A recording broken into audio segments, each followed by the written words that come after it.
Hey everybody, here we are in the wake of our Monday, December 17th, 2012 show, and I have to tell you, I'm pretty exhausted. I am tired from an entire weekend of carrying around in my head and in my heart the images of those beautiful children from that school in Newtown, Connecticut. Just 3 hours of show, normal length of show, but having all these things swirl around us from the instant default setting of the gun control debate that springs up to the burden of trying to figure out right here, right now, what we can do to prevent all these things from happening in the future.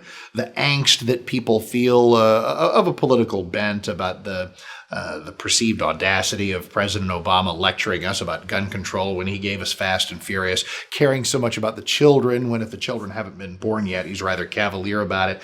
I heard all these points, and they're all fair points. They're points that I would at some point make. But I found through the entire show today and through the rest of today and probably tomorrow that all I really want to do is just hit a pause button. I just want to say, hey, everybody, let's stop. I want to tell Dianne Feinstein to hang loose on the gun control legislation. I want to tell all my conservative brothers and sisters, just sit tight on kicking President Obama in the shins for just 48 hours. Can we get these beautiful little children buried first? Can we think about their parents who still have presents underneath the tree that have their beautiful little names on it? Can we just sit tight?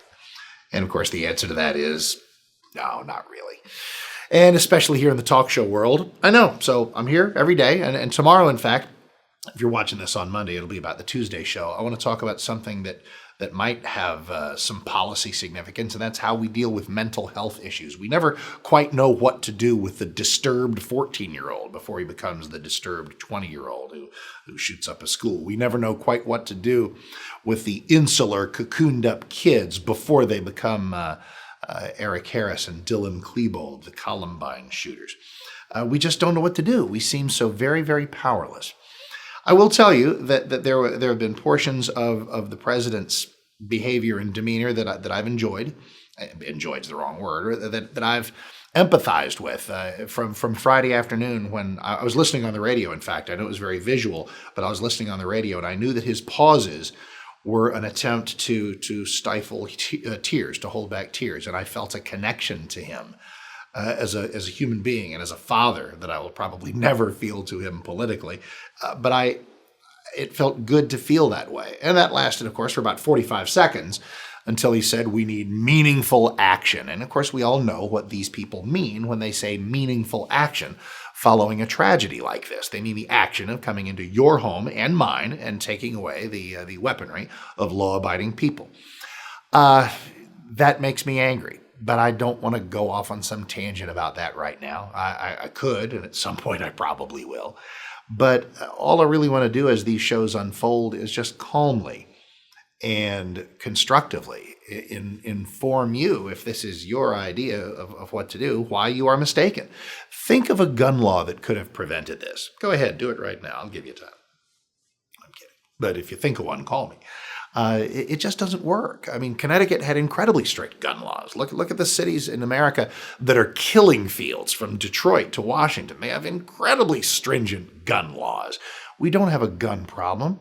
We have an evil problem. And that gets us into the very tricky but necessary arena of talking about the way that you really do reduce the incidence of these things happening. There's nothing we can do to prevent it. There are always going to be people who are stone cold mentally ill, something in the brain chemicals, and they can be raised right, they can be living right, and some twig still snaps and off they go. There may be nothing we can do about those. But by and large, you know what these tend to be? Stories of lives gone off track. We weren't paying enough attention. President said we're at the memorial service, the vigil on Sunday night. He said, we're not doing enough. And of course, what he meant is we're not passing stringent enough gun control laws. But I'd like to take his theme and turn it in a different direction and agree with him. You're right, Mr. President. We're not doing enough. We're not doing enough as parents to make sure we hold our families together and provide shining examples of how to raise good kids.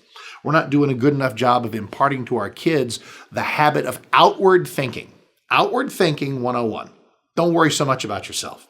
Wake up in the morning and say, how can I be a good son or daughter? Wake up as a parent in the morning and say, how can I be a blessing to my children? Come into work every day and say, how can I be a blessing to the people that I work with? Because if you're working hard to be a blessing to others, it means you're doing right. It means people see you doing right. It means they are uplifted by the example that you set. And if you're doing that when you're 8 years old or 28 years old or 48 years old, the blessings that fall back on you and the happiness and joy that you get are exponentially so much greater than the self-absorbed, what can I do for me, it's always about me. Right there, how long did that take? 2 minutes? If everybody did that, stuff like this, I would suggest, would virtually never happen. Obviously, everybody's not going to do that. But if we can spread those kinds of messages and tell everybody, we don't need fewer guns, we need more prayer. We need a population that is wired to pleasing what God has said to do, following what morality says. You can be any faith. You don't even have to be of faith. You know what? If you don't believe in God, pretend there is one and do what he would want you to do, and you're still good. We have this world where it's all about me. There's narcissism, there's self-absorption, and this happens in kids, and it happens in some of our school curricula, and it happens in popular culture, and we're not doing a good enough job. We need to pray first and foremost this week for those lives lost and those grieving families. But then we need to pray for ourselves and for each other, to give ourselves the strength and the clarity. Give us eyes to see the people around us who might need us. If somebody is just stewing in their own odd little soup, go talk to them. Do something about it. If you're a parent, do something about your own kids. Keep your family together. The kids are in the back seat watching you drive. Keep the car on the road. Keep the car on the road straight and true. If you're doing all the things, and listen, it's a big if. It's a big if. God knows I'm not perfect. If you're doing the right job of being a shining example of what is right, your kids will follow you. And if kids are in church every week and they know what God expects and they know what you expect and they know what the world expects, and they are filled with the joy of meeting those expectations, there is not room in their heads and in their hearts for the idea to creep in of, oh, my life stinks so bad, or I'm so angry, I'm going to go kill people. Again, it's not a foolproof or a completely watertight idea, but unlike the ridiculousness of gun control, it works. All right, I'll tell you what works for me. We have a bunch of shows this week, and I think I'm gonna start to open the door to people who want to talk about other things. But I'll talk about this and the various angles of this all you want. And so we'll open our phone lines at 7 o'clock Central Time every morning. I'll be there for you, and I appreciate you. And yes, I will say it, Merry Christmas. And it was just particularly poignant for this to happen in the middle of the Christmas season. There's no good time for this to happen, but I think about, I went home, last thing. My wife and I were driving around on Friday, just running errands. And we had planned for both of us to pick up Ethan at school. Go to 660ameanswer.com, where you obviously already are. Read the essay that I wrote late Sunday about our day. It goes into a lot more detail about this. When you've heard about this having happened on Friday, and then you go pick up your own child at school, dude, I mean, and I just talked to my wife this morning. She dropped him off at school this morning, just a few hours ago as we record this.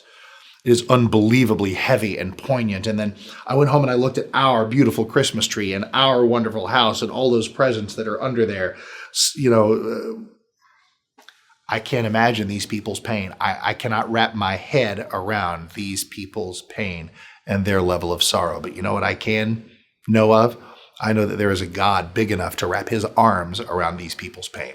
And if we stay mindful of him, and if we keep all of them in our prayers and look out for each other a little better, that's when we'll know that we're doing what we can to try to reduce these kind of things in the future. All right, let's talk about it on the radio and anything else you might want. Mark Davis Show, 7 to 10 each morning, right here on 660 AM, The Answer.